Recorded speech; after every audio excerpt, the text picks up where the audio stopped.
I now call upon the Honourable Prime Minister to move his motion.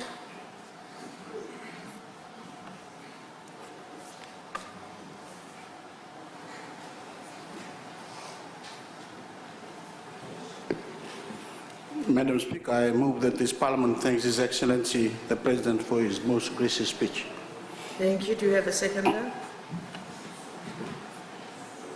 Madam Speaker, I beg to second the motion. Thank you. I now call on the Honourable Prime Minister to speak on his motion.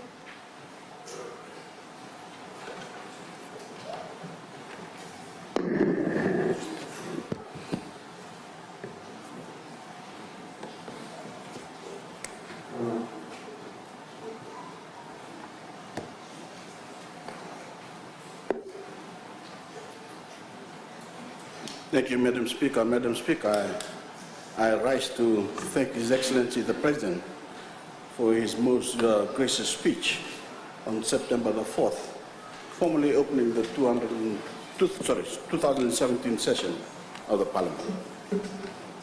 Madam Speaker, I thoroughly endorse what His Excellency set out for this Parliament, and I stand ready to answer his challenge to remain committed to the policies and principles that shape the future direction of this great nation, and above all, to uphold the rights and ideals written into our Constitution. My government has never faltered in living up to the challenge.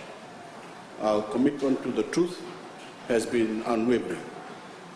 We've always sought to do what was right and never what was only easy. We have always sought to make life better for every Fijian, and we've never strayed from that mission. We've never let any of the differences that make up our society dictate our priorities. We've never allowed ethnicity, we've never allowed provincialism, or socio-economic status or religion to exclude any Fijian from the progress we've made. And, Madam Speaker, we never will. I share the pride that His Excellency expressed for our Constitution. And as Prime Minister, my actions are guided every day by what is demanded by our supreme law. And every member of this chamber must always strive to live up to the noble ideals enshrined in that sacred document. Just last week, Madam Speaker, we held our Constitution Day national celebrations in Lutoka. And I'd like to extend a very gracious vinakavavalevu to everyone who came to celebrate our Constitution. In particular, our school students and young Fijians. Madam Speaker, in his speech, His Excellency laid out a legislative agenda for this parliamentary session. The new laws we will introduce and the existing laws we will review. That agenda, Madam Speaker, encompasses every facet of the Fijian economy and will advance us along the path of unrelenting progress my government has charted for Fiji over the past decade. Every action we have taken and every action we plan to take, every policy, reform program, and dollar of expenditure, all working towards our singular goal of building a better Fiji and a better future for every Fijian. In the year ahead, we will bring more opportunity into the lives of our people. We will grow every Fijian's role in our development, and as we are projected to record our 9th consecutive year of economic growth, that agenda will ensure that prosperity reaches every corner of our islands. But for all that to happen, we need to be able to build up our nation on a secure foundation, confident that the progress we make is protected. That is why I feel compelled to, once again, explain the overriding importance of our mission in Bonn, Germany, this November, as we prepare to lead the global negotiations on climate change as President of COP23. I have spoken before this Parliament on many occasions on the critical importance of this responsibility. the community of nations is entrusted to Fiji as we prepare to serve as COP23 president. I've explained in great detail the nature of the threat facing our planet and how we in the Pacific share an extreme vulnerability to the impacts of climate change. I've urged that we give this issue, an issue that strikes at the heart of the security of our people, our full attention and the highest priority. Because make no mistake, the fight we have ahead of us is a fight for our lives, for the very survival of every Fijian, every Pacific Islander, and ultimately every global citizen.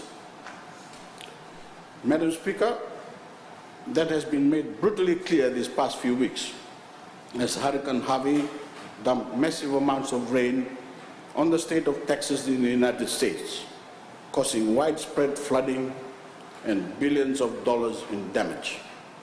And now, as Category 5 Hurricane Irma is ravaging many of our fellow small island states in the Caribbean and devastating in the southeast of the United States, Madam Speaker, I ask that we remember our Fijian students who are studying medicine in Cuba, and please keep them in our prayers as well. I feel deeply for the people in the paths of this cyclone.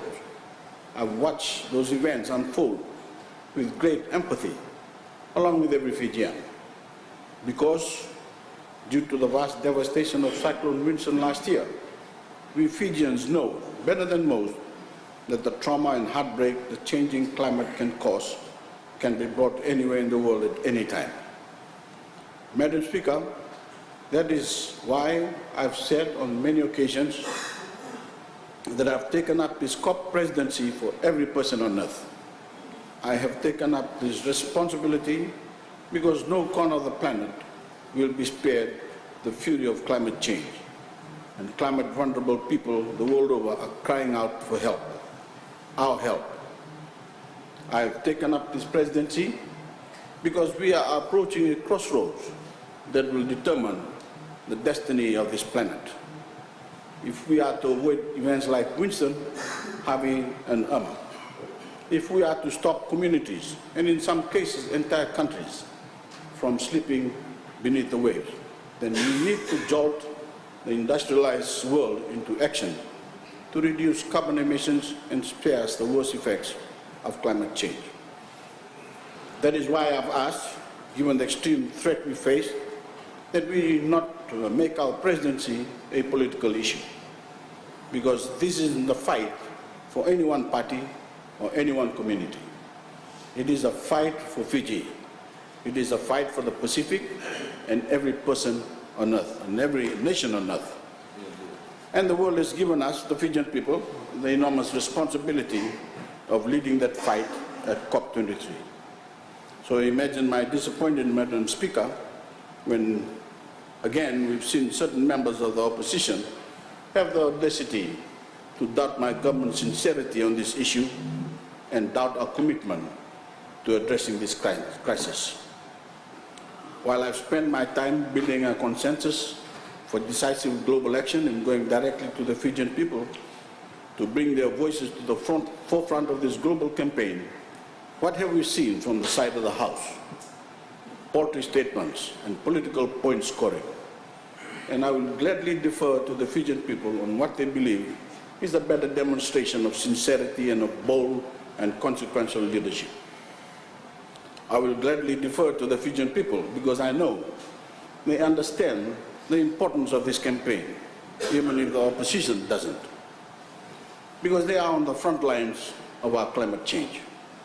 They are living through the storms and depressions. They are watching their crops wither and die due to encroaching seawater, and they are watching communities they call home for generations steadily be eroded by the rising seas. I know they see the tremendous push that my government is making to advocate their best interests abroad, and they see their work to adapt our communities to the climate impacts already at our shores and prepare for the storms we know are headed our way. They see the schools health centers, and other infrastructure that we are reconstructing to a far higher standard to withstand severe weather. They see entire communities we are relocating to protect them from rising seas. They see the seawalls we are constructing. Our farmers see the benefits of the saline-resistant crops we are providing, and our outer island communities see the importance of the renewable energy sources, such as solar, we are delivering. Madam Speaker, the experiences lived out across our islands by Fijians feeling the brunt of climate change, their stories, their heartbreak, their struggles, and amidst it all, their spirit of resilience will be brought with us to Bonn during our presidency. That is why I've gone to Fijians at every level of society to explain what I'm doing as COP23 president and why it is so important. Soon we will be publishing a detailed leaflet explaining our presidency, explaining the significance of COP and the entirety of this global campaign to stave off disaster for our planet. It will be published in all 3 languages, and I appeal to all of our people to read this leaflet, talk about it, and share it with your friends and your families. Later this month, we will also be holding a weekend of prayer for our presidency through our churches, our mosques, and our temples. And I hope to see as many of our people in attendance as possible. It will be our chance to come together as a nation to pray for Fiji and pray that we bring this issue the attention it deserves.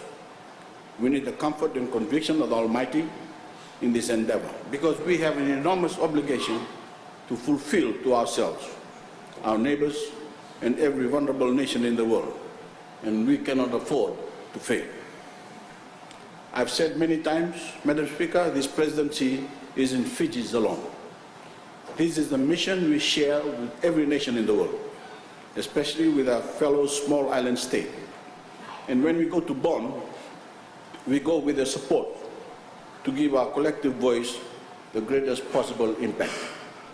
If we do this well, not only we spare our planet, we will take Fiji to an entirely new level of global trust and recognition.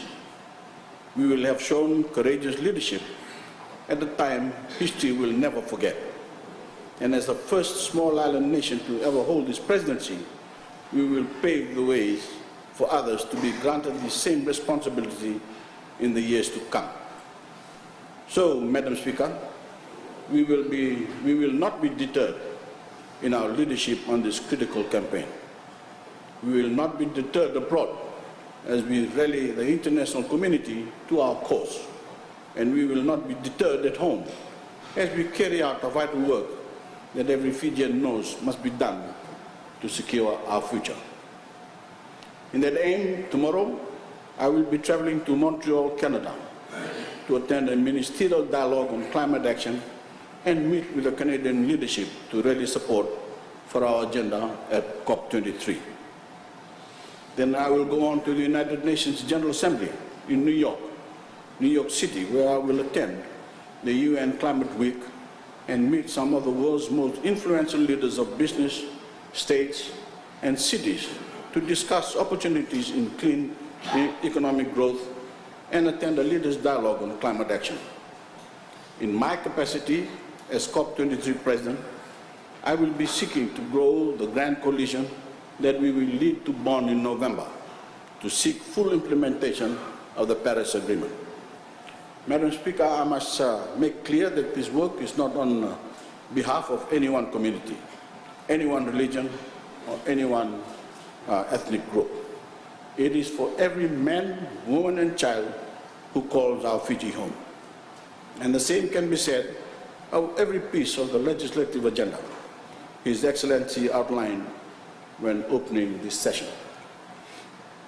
Madam Speaker, what we've achieved for Fiji in the past term of Parliament through the Fiji First government and prior to that under my government, under the Bainimarama government, has made our country stronger and a better place to call home.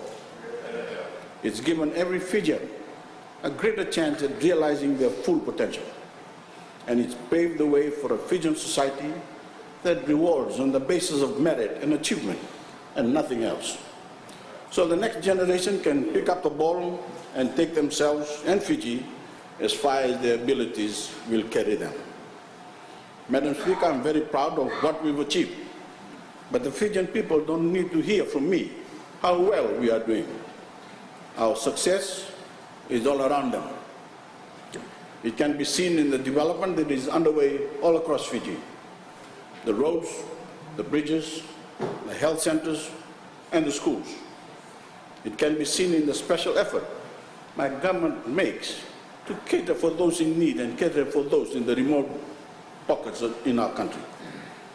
And it can be seen in the opportunities available to our children, opportunities their parents once only dreamed of having for themselves.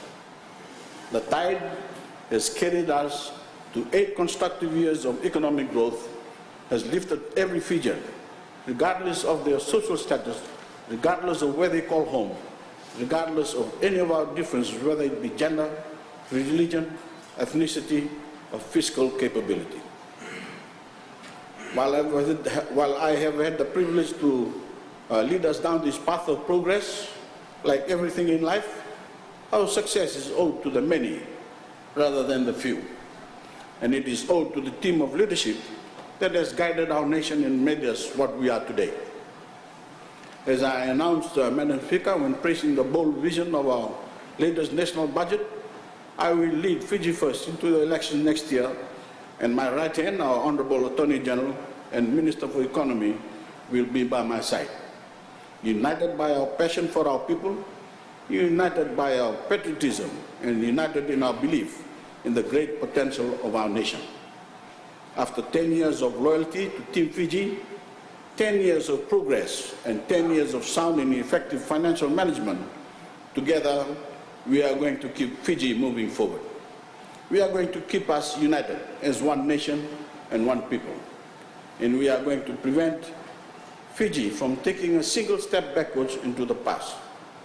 We will adhere to the noble principles set out by His Excellency when opening this session. And we are going to adhere to the same mantra that has guided us to this day, teamwork.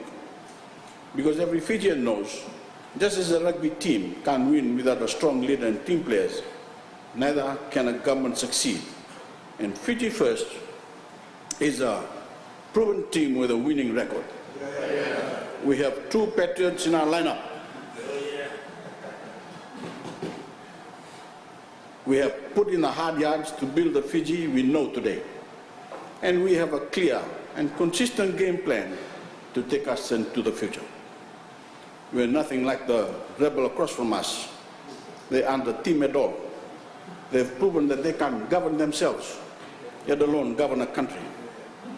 That is why they failed back in 2014, Madam Speaker, and that is why they will fail again in the next election.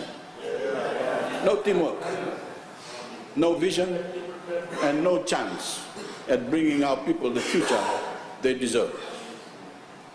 My government, under the leadership, has a solid record of achievement that every Fijian can see with their own eyes, and we have a plan that goes beyond merely winning the next election.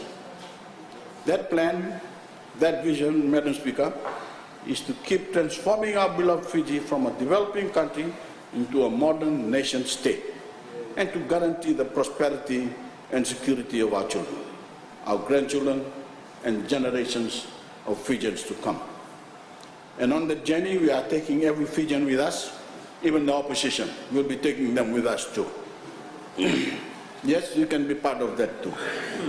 Even if my personal vision is to keep you exactly where you are. But in all seriousness, Madam Speaker, I do hope that those in the opposition have taken His Excellency's words to heart, because they've certainly fallen well short of his challenge these past 4 years. And no one sees that more clearly than the Fijian people, the men and women I live my life to serve, and who I will continue to represent to the best of my ability. I appeal to all of us in this House to heed the words of His Excellency the President and put our nation first, to always do what is best for our country, to respect each other and respect the interests of every Fijian. Remember, at all times, that the eyes of the nation are upon us. The Fijian people look to us to look out for them. They look to us to be inspired, and they look to us to set the tone for the next generation.